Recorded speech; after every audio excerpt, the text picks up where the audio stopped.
সত্যের বাতি তীব্র নয়, কিন্তু মৃদু হলেও তা অবিরাম জ্বলতে থাকে।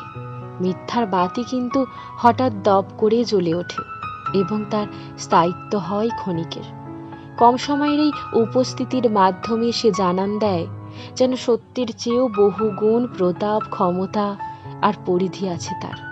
কিন্তু কালের নিয়মেই, অঙ্কুরেই বিনিষ্ট হয় মিথ্যার অস্তিত্ব।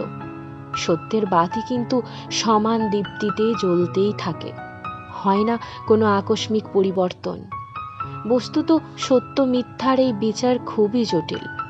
অনেক সময়ই ভুলবশত আমরা সত্যকে তিরস্কার করি, কিন্তু সময় জানান দেয় সত্যই সুন্দর, সত্যই পরম তথা চরম। আর মিথ্যা, সে তার নিজের অস্তিত্বের ন্যায় সংকটে পরিপূর্ণ।